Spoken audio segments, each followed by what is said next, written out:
Se ainda estivesse no ar, em 2018 a Rede Manchete de televisão completaria 35 anos de existência. Lembrada com carinho por milhões de pessoas, esse canal de TV foi o grande responsável por consolidar a paixão dos brasileiros por desenhos e séries japonesas. Sim, porque praticamente desde o começo da TV no Brasil, já tínhamos uma ou outra produção oriental sendo apresentada em nossa telinha, fascinando telespectadores mirins e preenchendo um espaço único em suas memórias. Mas antes de Seiya e seus meteoros de Pégaso redefinirem a história da cultura pop japonesa no Brasil, a chamada televisão de primeira classe apresentou várias produções que vamos resgatar a partir de agora em nosso Trivia Box sobre os animes da Manchete antes dos Cavaleiros do Zodíaco.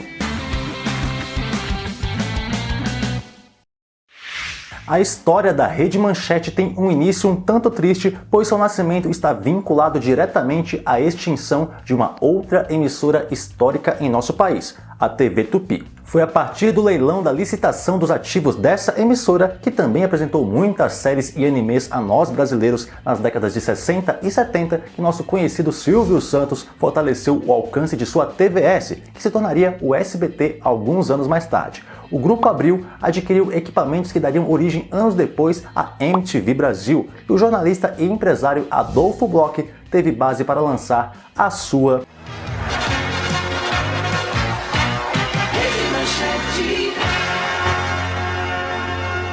Dono de um parque gráfico já consolidado no país com sede no Rio de Janeiro, a Rede Manchete de televisão foi inaugurada oficialmente só no dia 5 de junho de 1983, com sede no mesmo estado, sendo que desde 1980 Bloch já possuía um ok do governo federal para iniciar a transmissão de conteúdos televisivos. Por que a demora então? Segundo depoimentos e entrevistas, Bloch fez questão de investir em equipamentos de ponta para sua emissora e adquiriu filmes, séries e desenhos em feiras televisivas, além de grandes nomes para compor o casting da emissora, para que o novo canal de TV do Brasil fosse uma TV do futuro, a TV do ano 2000. Antes da grande estreia da emissora no dia 5 de junho, alguns testes de transmissão teriam sido feitos a partir de maio de 1983 no canal 6 do Rio de Janeiro. Estreando com um grande show e a exibição do filme inédito na TV Contatos Imediatos do Terceiro Grau, a emissora conseguiu a façanha de vencer a Globo na audiência, com praticamente o dobro da concorrente durante a exibição do filme de Steven Spielberg.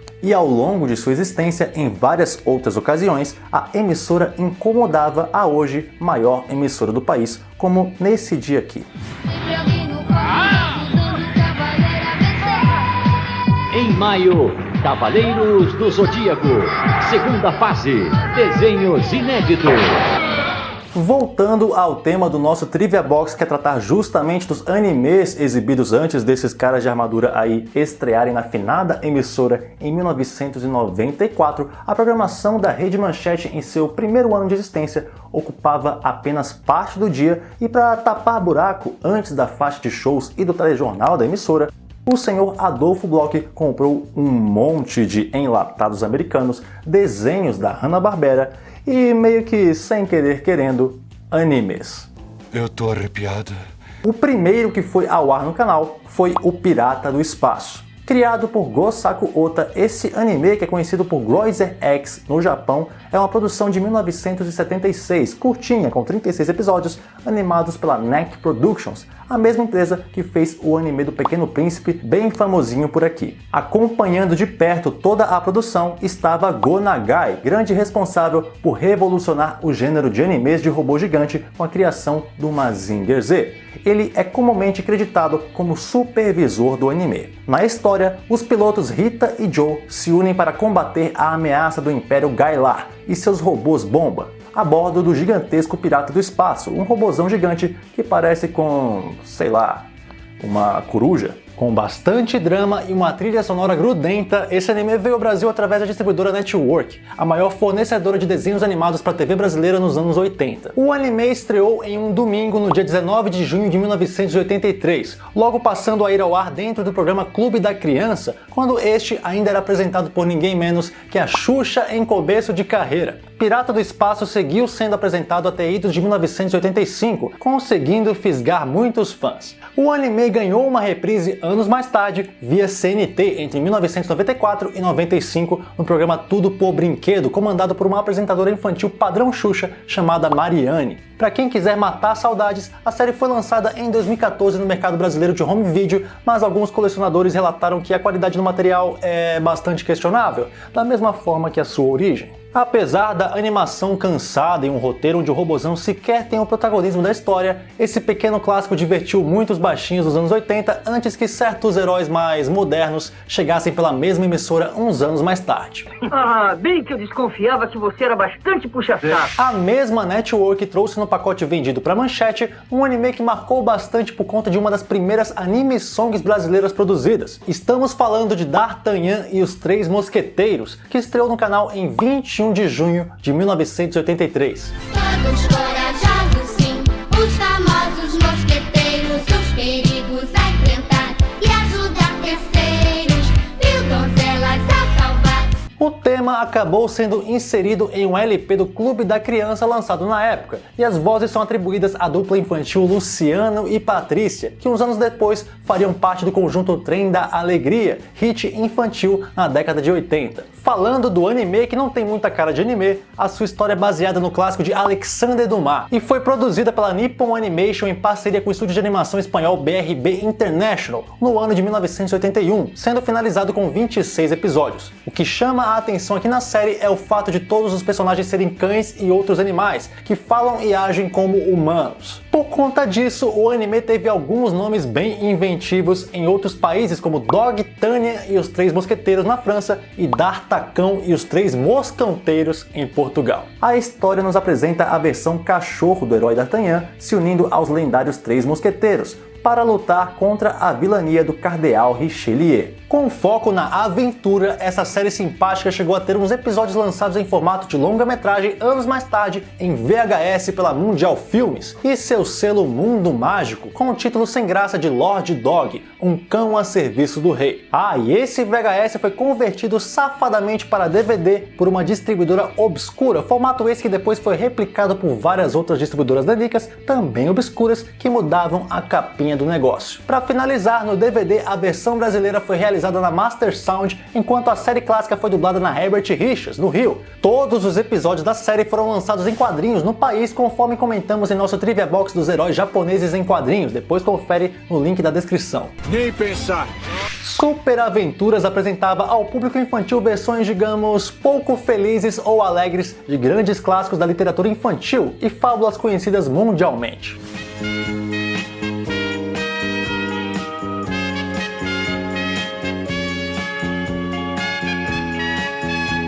Super Aventura. Distribuição Network. Chamado originalmente de Manga Sekai Mukashi Banashi, que numa tradução livre seria algo como as histórias mais maravilhosas do mundo, esse anime com 127 episódios foi produzido por ninguém menos que o estúdio Madhouse, lá no final dos anos 70, e teve apenas 1/4 de seus episódios apresentados por aqui. Com o estilo de animação variando a cada episódio, a série teve dublagem feita nos estúdios da Telecine, que não tem nada a ver com aquele canal de filmes, e tinha a narração na voz da falecida Neida Rodrigues, que trabalhou durante anos em grandes rádios e gravava com sua voz vários disquinhos infantis que eram lançados no mercado nos anos 70 e 80. Dizem que os vampiros acordam e saem de seus túmulos do castelo e vão à procura de sangue dos vivos.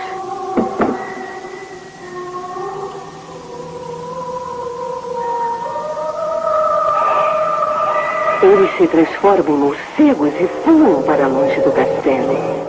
Diferentemente das versões da Disney de contos infantis, os roteiros dos segmentos de Super Aventuras não se preocupavam sempre em mostrar um final feliz dos contos, se aproximando mais de suas versões originais ou jogando a carga dramática lá pro céu. Entre alguns clássicos bastante lembrados por aqui, por quem assistiu, podemos citar A Flor do Cosmos, Romeu e Julieta e também Frankenstein e Drácula. Aliás, esse Drácula traumatizaria qualquer criança de hoje que é fã da programação de um Gloob ou Discovery Kids da vida. Na Rede Manchete, o anime também era apresentado pelo Clube da Criança da Xuxa, estreando na programação no mesmo dia que D'Artagnan, e permaneceu no ar até idos de 1985. No final da mesma década, mais precisamente em 1989, Super Aventuras teve reprises indo ao ar na TV Cultura. Criado pelo mestre Osamu Tezuka, Dom Drácula é um anime de comédia que colocou o vampiro mais famoso do mundo em situações situações que ficam à beira do nonsense total. Baseado em um mangá de mesmo nome que rendeu 3 volumes, lançados por aqui pela editora New Pop em 2015, Dom Drácula tem apenas 8 episódios animados produzidos. Isso porque lá em 1982, a série teve sua produção cancelada graças à falência de um dos seus principais patrocinadores, tendo só os 4 primeiros episódios indo ao ar na TV Tóquio. Pelo que consta, a série estava prevista para ter originalmente 26 capítulos, sendo que os 4 episódios perdidos que não foram ao ar na época de sua exibição original só foram apresentados anos mais tarde, quando a série foi reprisada e lançada em home video no Japão. Na manchete, Dom Drácula estreou em 7 de julho de 1983. Apresentando histórias fechadas a cada episódio, Dom Drácula mostra o vampirão famoso cansado de perseguições e ameaças, se mudando para o Japão com sua filha Sangria e seu ajudante corcunda Igor. Só que a Terra do Sol Nascente não representa necessariamente uma aposentadoria para o dentuço, já que no seu encalço estão a rechonchuda e apaixonada Blonda e seu maior algoz, o professor Von Helsing. Dublado também nos estúdios da Telecine, Dom Drácula contou com a inconfundível voz de Miriam Fisher, a Botã de Yu Yu Hakusho, fazendo a voz da Sangria. Meu nome é Sangria, sou filha de vampiro e eu gosto muito de sangue. E vale mencionar que em nossa TV, a abertura do anime teve seu clipe original apresentado ao som de uma musiquinha grudenta de discoteca. Dom Drácula. Distribuição Network.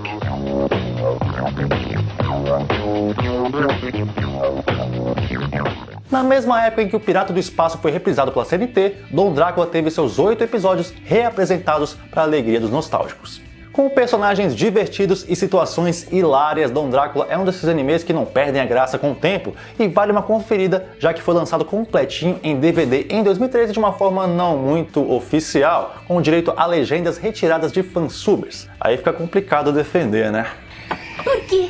Por que é assim? Do pacote da Network, a série de maior destaque que a Rede Manchete apresentou naquele período foi, sem dúvidas, Patrulha Estelar, ou o Chusenkan Yamato para os íntimos. Com a colaboração de Leiji Matsumoto, em outubro de 1974, estreou na TV Yomiuri o primeiro episódio de uma nova série de temática espacial comum na TV japonesa naquela época. Com 26 episódios, a saga do cruzador espacial construído a partir de um navio de guerra japonês que realmente existiu não fez tanto sucesso como esperado, até que em 1977 estreou no cinema japonês uma versão resumo da série de TV com mais de 2 horas de duração. O filme na época conseguiu arrecadar mais bilheteria que Star Wars, e isso serviu de sinal verde para que um novo filme fosse realizado pelo Group Tech e a Office Academy. E foi assim que em 1978 os japoneses assistiram nas salas de cinema Saraba o Chusenkan Yamato, que poderíamos chamar de Adeus Patrulha Estelar por aqui. Com a extensa duração de 2 horas e meia de animação, o filme causou bastante comoção com seu final épico e trágico. Tanto que rolou uma certa rejeição do público, mas isso não impediu que milhões de ienes fossem arrecadados. Foi aí então que decidiram faturar com o lançamento de uma nova série de TV, recontando a história do filme em um novo lote de 26 episódios, mas mudando o final de tudo para a alegria da audiência.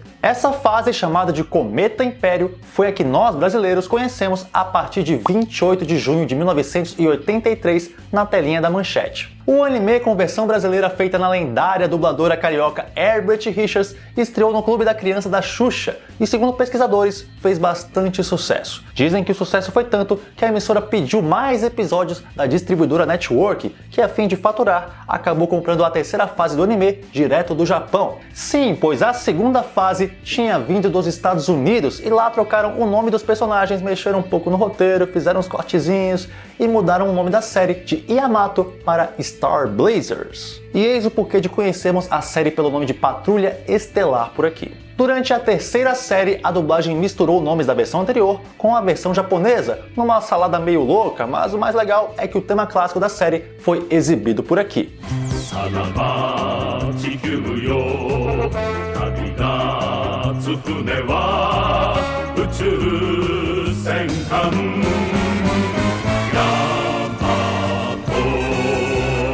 Patrulha Estelar permaneceu na grade da Rede Manchete até idos de 1985 e, assim como os animes citados, patinou em diversos outros programas infantis da casa, como o Ciclo do Carequinha e as sessões de desenho que ocupavam boa parte da grade de programação da época. E a respeito da lenda que diz que a primeira fase do anime, aquela que eu falei que só fez sucesso depois que virou um filme resumo no Japão, ter sido apresentada por aqui durante o período de testes da emissora com exclusividade para o Rio de Janeiro, a gente não encontrou absolutamente nenhuma comprovação material do fato. Mas tem gente que jura de pé junto que viu. Mas que exagero!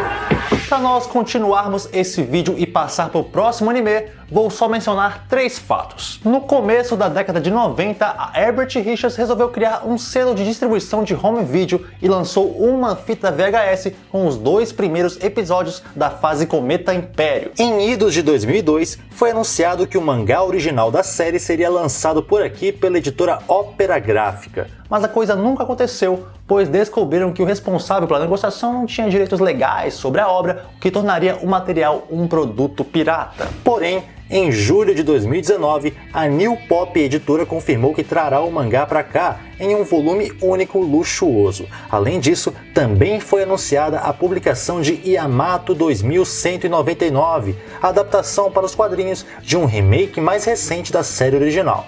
E por fim, em 2010, um longa em live action foi lançado no Japão e o mesmo chegou a ser apresentado no Brasil, apenas com legendas em nosso idioma, por canais do grupo HBO. No final dos anos 80, a Brasil Home Video, que anos mais tarde viraria a nossa adorada Sato Company, fechou uma parceria com a Rede Manchete, onde foram fornecidos ao canal várias produções lançadas pela empresa no mercado de VHS. Foram elas: Capitão Harlock e a Nave Arcadia, Baldius, Guerreiros do Espaço, 12 Meses, Volts 5, Fábulas de Esopo e Macross, a Batalha Final. Com exceção de Volts 5, que originalmente era uma série de TV com 40 episódios, mas que só teve 5 episódios lançados por aqui, todos os demais títulos eram filmes que foram apresentados na Manchete no formato de minisséries, geralmente em 5 capítulos. A gente não vai falar desses animes agora, pois estamos preparando um Trivia Box sobre animes perdidos em VHS, e esses e muitos outros títulos serão tratados por lá num futuro que eu não sei dizer quando será. Por hora, e para encerrar esse vídeo, vamos ao último anime da Manchete antes de Cavaleiros do Zodíaco, e ele é ninguém menos que...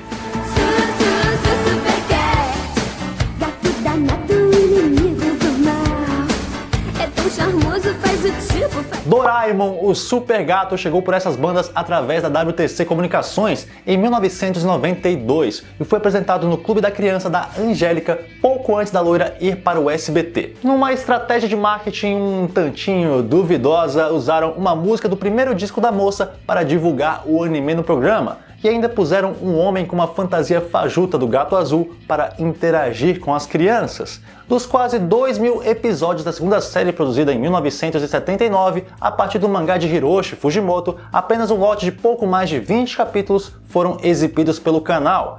O negócio não fez sucesso e não dá para entender muito bem o motivo. Só lembrando que na época o nosso país passava por um período político turbulento e a Manchete vivia uma crise interna com direito a greves de funcionários e tudo mais. E se a gente parar para analisar os desenhos que bombavam na época, como Tartarugas Ninja, Capitão Planeta, Comandos em Ação, sem falar nos tokusatsu que o próprio canal ainda apresentava, um desenho de traço simples com forte apelo para comédia de situações soava como algo meio... destoante. Além desses aspectos que estamos só especulando, Doraemon era a única atração do Clube da Criança na época, que pouco depois perdeu a sua apresentadora, que migrou para o SBT, como já mencionei. Inesquecível mesmo dessa passagem da série pelo país, só mesmo a voz do personagem, que foi dublado pelo já falecido ator Zezinho Cutolo, que também fez a voz da irritante bolinha Ballboy em Machine Man. Posso ficar de braços cruzados? É um perigo se ele usa objetos do futuro a qualquer momento. Eu preciso aqui. Mesmo com um fracasso em sua primeira investida, o Gato do Futuro teve uma segunda chance por aqui do começo dos anos 2000, mas nenhum canal se interessou pelo anime. Só em 2014, uma leva de 26 episódios de uma terceira série animada, produzida a partir de 2005 e no ar até hoje no Japão, conseguiu uma chance via streaming na Netflix. Com distribuição pela Sato Company, foi especulada uma exibição no Discovery Kids, que nunca aconteceu.